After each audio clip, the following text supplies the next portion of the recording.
होते हैं सीधे यहाँ जाकर लगते हैं। बकरी चराने वाले चंडीगढ़ में कैसे पहुंच गए? क्योंकि मैं आपके जैसी नहीं हूँ। ये औरत रोज रोज झाड़ू पोछा करती है और पीछे से कुछ भी बोलकर हमें बेवकूफ बनाती है। मैं डिलीट कर देती हूँ। चलिए किस लिए नेगेटिविटी फैलानी, किस लिए नेगेटिविटी फैलानी। कभी ना मन ठीक नहीं था बिल्कुल भी, तो फिर इसी रीजन से मेरा 2 दिन ब्लॉग भी नहीं आया। मैं ये सारी बातें ना सोशल मीडिया पर शेयर नहीं करना चाहती। अंदर ही अंदर कई प्रॉब्लमें होती हैं इंसान की फैमिली में। एक हार्ट अटैक उनको 11 साल पहले आया था और एक हार्ट अटैक उनको अभी आया। आप सभी को मेरी तरफ से राम राम। आज फिर से मैं लेकर आ गई हूँ Q&A ब्लॉग और पूरे क्वेश्चन मैंने ना यहाँ कॉपी के ऊपर लिख लिए हैं। अभी फ्री हुई हूँ मैं अपने घर के कामों से। पूरा घर जो मेरी मॉर्निंग रूटीन है, झाड़ू पोछा क्लीनिंग वगैरह कपड़े धोना, अभी नहाकर आई तो मैंने सोचा आपके लिए एक प्यारा जैसा क्वेश्चन आंसर ब्लॉग बना दूं। जो तीखे वाले क्वेश्चन होते हैं सीधे यहाँ जाकर लगते हैं। कठिन वाले क्वेश्चन उनके आंसर मैं आज आपको बिल्कुल सरल तरीके से देने वाली हूँ। तो चलिए जी शुरुआत कर लेते हैं। बाकी मैंने यहाँ सारा कुछ लिख लिया है। तो फर्स्ट क्वेश्चन से शुरुआत करते हैं। फर्स्ट क्वेश्चन है, बकरी चराने वाले चंडीगढ़ में कैसे पहुंच गए? क्योंकि मैं आपके जैसी नहीं हूँ। ये तो रहा मजाक। और दूसरी बात, हम भारत देश में रहने वाले हैं। यहाँ भारत के कोने कोने में बकरी चराई जाती है। आपको भारत का कोई भी कोना ऐसा नहीं दिखेगा कि जहाँ बकरी नहीं चराई जाती है। आप बड़े बड़े शहरों में भी जाएंगे ना, दिल्ली बॉम्बे, वहां भी आपको बकरी मिल जाएगी।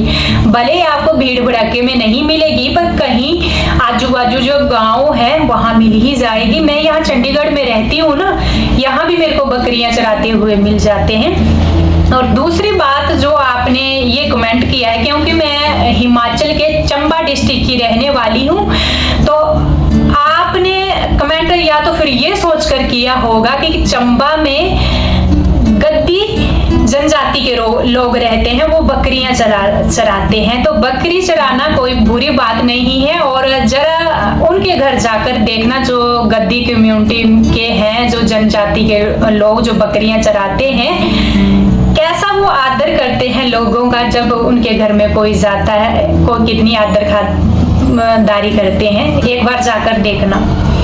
मैं गांव की रहने वाली हूँ, तो गांव में इस टाइम भी भेड़, बकरी, गाय, भैंस आपको मिल ही जाएगी। या कम से कम वो शुद्ध तो खा रहे हैं, दूध, दही, मक्खन शुद्ध तो खा रहे हैं। भले इस टाइम सरकारी जॉब भी कर रहे हैं, प्राइवेट कंपनियों में काम कर रहे हैं, कुछ भी है, पर इसके बावजूद भी एक्स्ट्रा मेहनत करके पशु पाल रहे हैं, शुद्ध तो खा रहे हैं हर एक चीज। अपनी खेती बाड़ी की सब्जियां, अनाज, हर एक चीज केमिकल फ्री तो खा रहे हैं।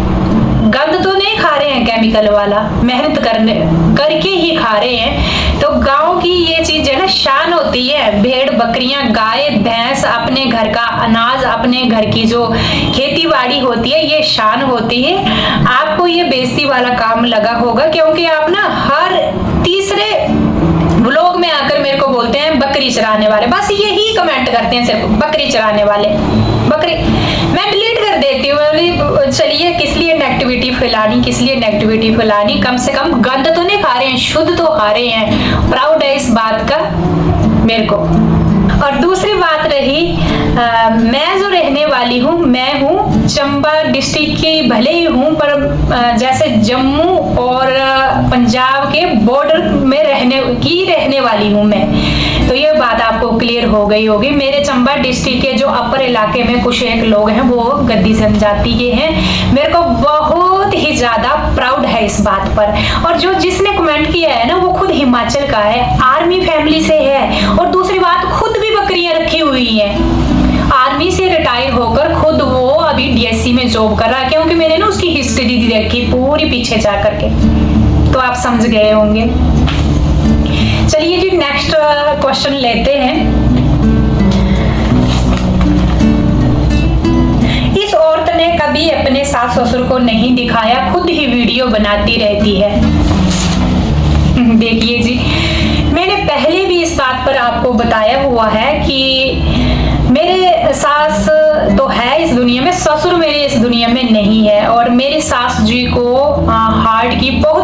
प्रॉब्लम है। वैसे जो मेरे व्लॉग शुरू से देखते हैं उन्होंने मेरी सास को भी देखा हुआ है। अभी की अगर मैं बात करूं 3-4 दिन पहले की, मेरे 2 दिन लगातार व्लॉग नहीं आए थे अभी 3-4 दिन पहले। तो उसका क्या कारण था? यही कारण था, मेरी सास को बहुत ही बड़ा हार्ट अटैक आया था। एक हार्ट अटैक उनको 11 साल पहले आया था और एक हार्ट अटैक उनको अभी आया 4-5 दिन पहले। उनको रात को आया हार्ट अटैक और घर में बारिश, आजकल ना गांव में बारिशें अभी भी हो रही हैं, अभी भी नहीं रुकी हैं। तो ऐसे तैसे रात को उनको पठानकोट पहुंचाया। जब उनको पहुंचाया तो डॉक्टर ने बोला ये तो बहुत ही बड़ा हार्ट अटैक था, और पूरा रास्ता पूरे घर में उनके हार्ट को पंपिंग करते करते लाए। बोला तभी ही ये बच गई, और कुछ % हार्ट की नसें बची हुई हैं, बाकी ब्लॉकेज हो गई। इसके ऊपर ना मैं ज्यादा नहीं बोलूंगी, क्योंकि मेरी वीडियो वो सुनते हैं, और कोई हार्ट का पेशेंट हो ना, जब ऐसी बातें सुने तो फिर आपको पता है टेंशन ले लेते हैं। और ये इस बीमारी से वो 11 साल से जूझ रही हैं। मेरे को बिल्कुल भी, ऊपर से उनको शुगर की प्रॉब्लम है, 400 पार कर जाती है शुगर उनकी, BP। तो अभी वो दवाइयां खाकर ही अपना दिन निकालती हैं। ज्यादा मैं इसी रीजन से उनको वीडियो में ना तो लाना चाहती हूँ, ना तो उनकी मैं बात करना चाहती हूँ। अभी फिलहाल उनको 1 दिन के लिए रखा, उनकी पूरी वो हुए टेस्ट वगैरह सारा कुछ, और उन्होंने बोला इस एज में इनकी सर्जरी भी नहीं हो सकती, स्टंट में नहीं डल सकता। फिर जब मेरे हस्बैंड भी गए थे और इनका भी ना मन ठीक नहीं था बिल्कुल भी, तो फिर इसी रीजन से मेरा 2 दिन ब्लॉग भी नहीं आया। मैं ये सारी बातें ना सोशल मीडिया पर शेयर नहीं करना चाहती। अंदर ही अंदर कई प्रॉब्लमें होती हैं इंसान की फैमिली में, और जब ना फोन में हम बात करते हैं तो अजीब अजीब जैसे कोई भूल जाता है पीछे की बातें, पता नहीं डर गए कि क्या हुआ क्या नहीं, तो भूली भूली बातें करते हैं। बस ज्यादा नहीं बोलूंगी मैं।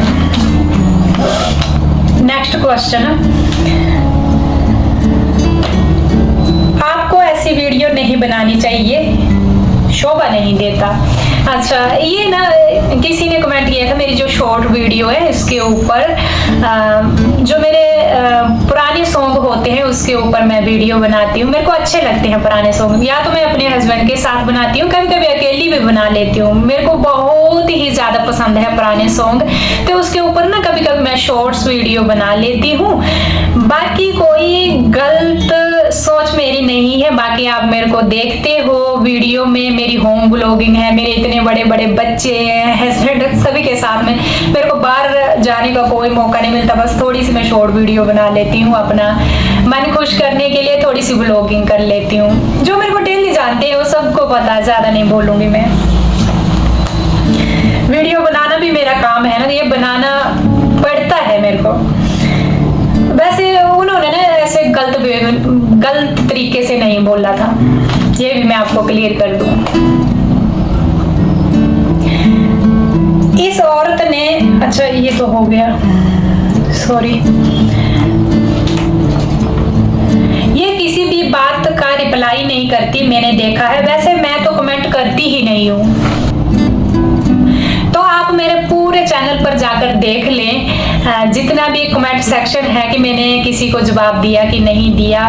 मेरी फुल कोशिश होती है जवाब देने की, और हमेशा मैं आपके जवाब देती हूँ, कमेंट का जवाब। कभी कभार कोई फैमिली में प्रॉब्लम हो गई या बीमारी की वजह से, या हम गांव जा रहे हैं, किसी दिन पूरा दिन हमारा सफर ही है, तो एक आधा दिन जब शूट है तो मैं रात के 12 बजे भी पहुंचूंगी ना, तो ज्यादा मेरे से जवाब नहीं दिए जाएंगे, तो मैं लाइक और हार्ट शेप तो मैं जरूर भेजूंगी।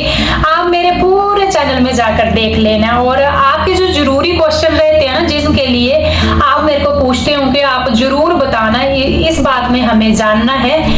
अगर मैं वहां ना दे पाऊं ना, उसके ऊपर मैं व्लॉग बनाती हूँ पूरा, और उस चीज को दिखाती भी हूँ विद प्रूफ, और उसके ऊपर मैं व्लॉग भी बनाती हूँ। आप मेरे पूरे चैनल पर देख लेना, ये मेरे को बोलने की जरूरत नहीं है, या ये आप खुद ही समझ लेंगे कि मैं आपके कमेंट का जवाब देती हूँ कि नहीं देती हूँ।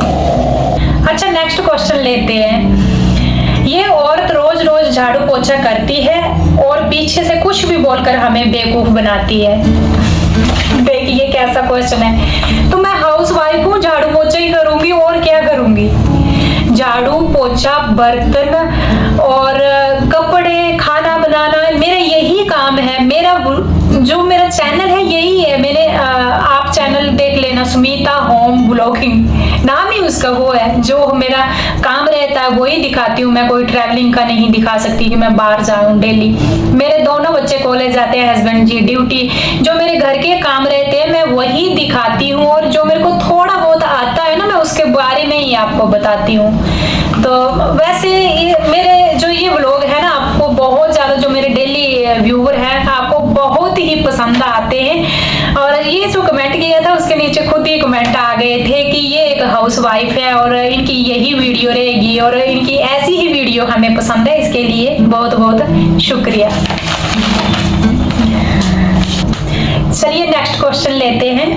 आप एडिटिंग किस ऐप से करती हो? मैं एडिटिंग करती हूँ कैपकट से। वैसे आप किसी भी ऐप से एडिटिंग कर सकते हैं जिसके ऊपर आपका हाथ बैठ जाए। मैंने कई जो ऐप है वो ट्राई की, जो बहुत सारी मैंने ट्राई की, सभी के ऊपर मैंने बारी एडिटिंग की, पर मेरा हाथ इसी ही ऐप पर बैठा। आप किसी से भी कर सकते हैं जिसके ऊपर आपका हाथ बैठ जाएगा ना, डेली आप जिसके ऊपर करते रहेंगे तो वही आपको इजी लगेगी। मेरा यही एक्सपीरियंस है, बस ज्यादा नहीं बोलूंगी इसके बारे में। जिसके ऊपर ज्यादा प्रैक्टिस होगी उसमें ही आप माहिर बन जाएंगे। सारी ऐपें एक जैसी होती है, कोई भी डिफरेंट नहीं होता है इनमें। मैं पहले भटकती थी एक के ऊपर, दूसरे के ऊपर, तीसरे के ऊपर। जब मैंने एक को पकड़ा ना, अब वही इजी लगती है और दूसरे को जब मैं ट्राई करने लगती हूँ ना तो नहीं होता है। चलिए जी नेक्स्ट क्वेश्चन लेते हैं। आपने अपने बेटे को बीटेक करवाने के लिए क्या तैयारी की थी, कहाँ से तैयारी की? तो सिस्टर, पहली बात तो बीटेक की तैयारी की अगर मैं बात करूं तो +2 इसने की थी नॉन मेडिकल में। और जब ये +2 पढ़ रहा था तो जो नॉर्मल होती है कोचिंग बच्चों की, वही रखी थी। मैं ली, जो कोचिंग लेते हैं वो ली और +2 क्लियर किया। उसके बाद इसकी बारी आई जेईई मेंस की। इसका टेस्ट भरवाया था हमने, इसका पेपर भी दिया इसने। और बस यही समझिए किस्मत की वजह से या कुछ भी मानिए, इसका टेस्ट क्लियर नहीं हुआ। और आजकल के ज़माने में बीटेक करवाना प्राइवेट यूनिवर्सिटियों में, कॉलेजों में आपको पता ही है क्या खर्चा आता है, पर बच्चों को पढ़ाना है तो ये तो करना ही पड़ेगा। और जब जेईई मेंस हम क्लियर करते हैं हमारे बच्चे, तो फिर ये हो जाता है तो सरकारी यूनिवर्सिटी में नंबर पड़ जाता है। जब सरकारी यूनिवर्सिटी में नंबर पड़ता है तो थोड़ी फीसें कम हो जाती है, माँ बाप का बर्डन थोड़ा कम हो जाता है। पर किस्मत ही समझिए नहीं पड़ा नंबर। फिर हमने ये सोचा कि अगले साल फिर दिलवाएंगे तो बच्चे का साल वेस्ट ना हो। आपको पता है जेईई मेंस क्लियर करने की बच्चों की कितने % बच्चे क्लियर कर पाते हैं इस टेस्ट को। तो फिर उसके बाद हमने चांस लिया भी नहीं, तो हमने प्राइवेट जो यहाँ यूनिवर्सिटी है चितकारा चंडीगढ़ की, उसमें इसको एडमिशन दिला दी। वही इलेक्ट्रिकल में। बस 2 साल इसके कंप्लीट हो गए, 2 ही बचे हुए हैं। तो खास हमने तैयारी वैसे +2 पढ़ते पढ़ते वही कोचिंग दिलाई थी कि ये अपना जेईई मेंस क्लियर कर जाए, पर नहीं हुआ था। तो ये अभी ये प्राइवेट ही कर रहा है। चलिए नेक्स्ट क्वेश्चन लेते हैं। आपके हस्बैंड आर्मी से रिटायर होकर अभी क्या जॉब करते हैं? जो नए जुड़ते हैं ना, वैसे मैंने इसके ऊपर एक व्लॉग भी बनाया था, फुल व्लॉग, कि मेरे हस्बैंड जी को भी जॉब लग चुकी है। वो किसमें लगी थी? जो नए जुड़ते हैं। और खास कर ना ये जो आया था क्वेश्चन था, जो एक्स सर्विसमैन है आर्मी से और आर्मी से रिलेट रखते हैं, उनका ही आया था। मैंने बड़ी जगह जाकर चेक किया, बहुत ज्यादा आए थे कि अभी रिटायर होकर आपके हस्बैंड क्या जॉब करते हैं। तो ये चंडीगढ़ एनसीसी में अभी जॉब करते हैं। और मैंने वहाँ जवाब भी दिया तो उन्होंने ये भी पूछा कि चंडीगढ़ एनसीसी में कैसे लग गए ये रिटायर होने के बाद। तो पहले जो एनसीसी होती थी, पहले होती थी आर्मी वाले एनसीसी करवाते थे स्कूलों में, कॉलेजों में। और अभी ही इस साल ही नया रूल आया है कि जो आर्मी से रिटायर होंगे वही एनसीसी में रखे जाएंगे।